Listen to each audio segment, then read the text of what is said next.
आज परत कारले? नाही हां, बिलकुल नाही. अशीच रिॲक्शन आहे ना तुमची? सेम हीच रिॲक्शन माझी पण असायची जेव्हा मम्मी म्हणायची आज कारल्याची भाजी करणार आहे. ती मागे लागायची, अगं सोनू एकतरी घास खाऊन बघ, तुला कडू लागली तर तू नंतर नको खाऊ.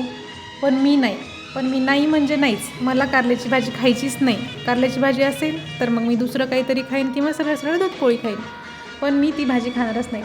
पण एके दिवशी तिने हट्ट करून मागे लागून मला ती भाजी खायलाच लावली आणि काय त्या दिवसापासून माझी भाजी फेवरेट झाली.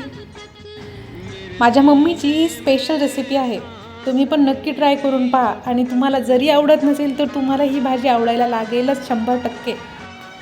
कारली अशी गोल गोल कापून घ्यायची, त्यातल्या बिया काढून थोडंसं पाणी टाकून त्याच्यात थोडंसं मीठ टाकून ती थोडा वेळ वाफवण्यासाठी ठेवून द्यायची.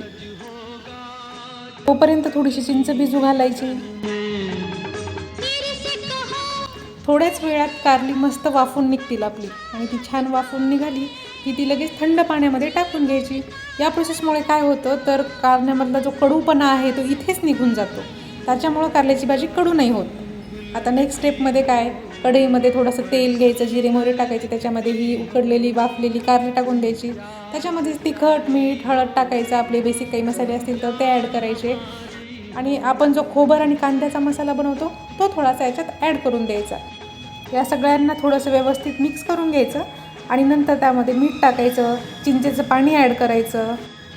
ही भाजी मी आत्ता ड्राय बनवते आहे, पण आपण रस्सा भाजीसुद्धा बनवू शकतो यात थोडासा मसाला जास्त ॲड करायचा आणि चिंचेचं पाणी वगैरे सगळंच प्रमाण थोडंसं जास्त ॲड करायचं. रस्सा भाजीसुद्धा एकदम मस्त खमंग होते. यातले 2 मेन सिक्रेट इन्ग्रेडियंट म्हणजे चिंचेचं पाणी आणि गूळ. आपण आता यात गूळ ॲड करणार आहोत. गूळ ॲड केल्यामुळे चिंचेचा आंबटपणा न्यूट्रलाइज होतो आणि गूळ आणि चिंच दोन्ही एकत्र ॲड केल्यामुळे कारल्याचा कडूपणा न्यूट्रलाइज होतो. आपली मस्त टेस्टी कारल्याची भाजी रेडी आहे. याआधी मी भरलेल्या कारल्याची रेसिपीसुद्धा सांगितलेली आहे. ज्यांनी ती भाजी करून पाहिली असेल त्यांना नक्कीच कळालं असेल की ही भाजी बिलकुलच कडू होत नाही आणि ज्यांनी नसेल केली तर ती पण नक्की करून पहा.